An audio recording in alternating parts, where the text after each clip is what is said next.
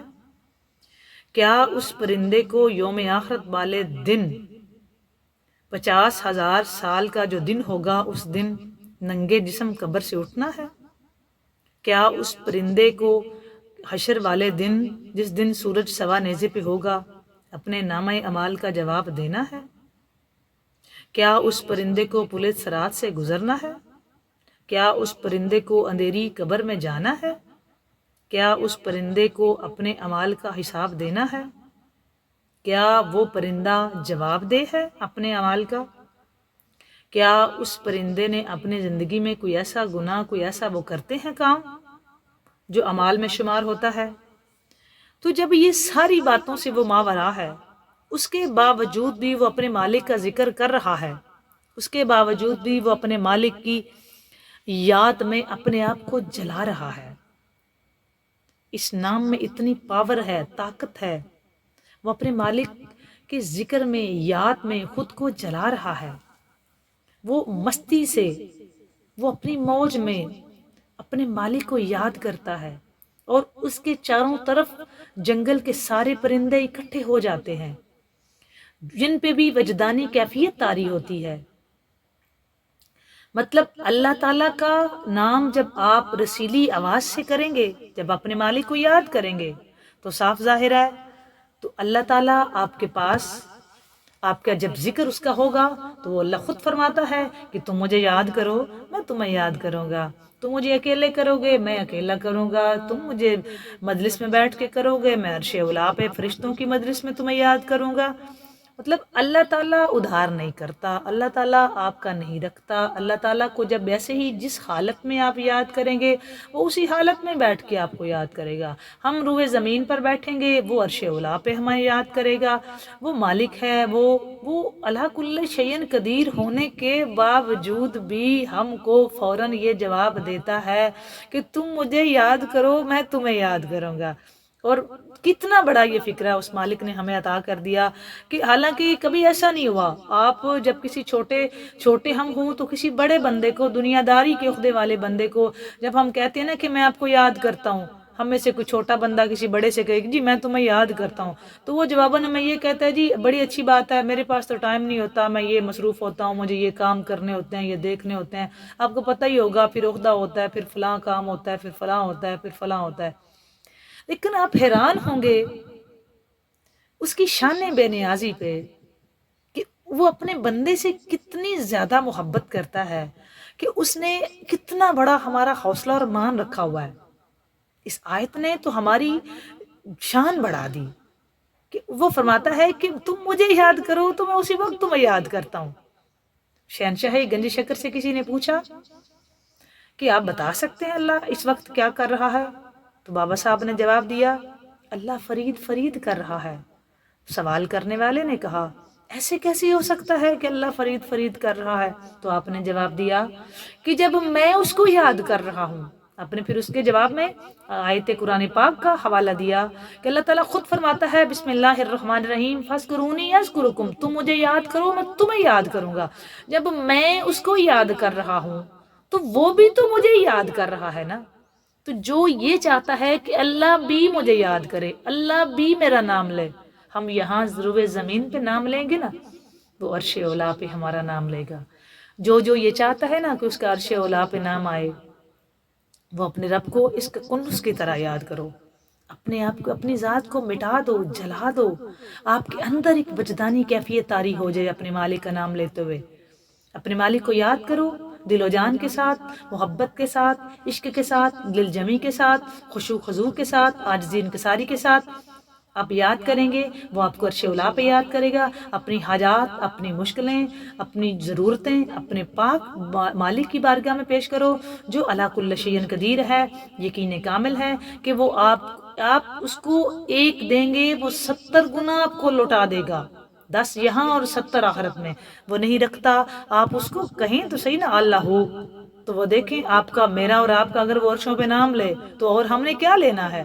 اس سے بڑا ہمارے پاس اعزاز اور مقام کیا ہوگا کہ وہ علی کل شیء قدیر ہم کو یاد کرے. اور آخری بات یاد رکھو دوستو، اس وقت تک بندہ اللہ ہو نہیں کہہ سکتا جب تک اس کا امر نہ ہو، جب تک وہ اپنی معرفت نہ دے. اور یہ معرفت کسی ولی کامل، خصوص بنصوص تاجدار حالتا اور سرکار کی آل اولاد کے سہارے ہی ہمیں مل سکتی ہے. دعاؤں میں یاد رکھیے گا. بات اچھی لگی اس کو شیئر کیجئے گا، اس کو لائک کریں، آپ کمنٹ کریں. اور آپ بالکل سست ہو جاتے ہیں کبھی کبھار، بالکل سست. سب سے گزارش ہے میری بات کو آگے فارورڈ کیا کریں، جتنے آپ کے پاس میڈیا سیل ہے، آپ کا میڈیا ڈپارٹمنٹ ہے، اس کو فارورڈ کریں. جتنے بندے یہ بات سنیں گے وہ آپ کے لیے بھی صدقہ جاری ہوگا.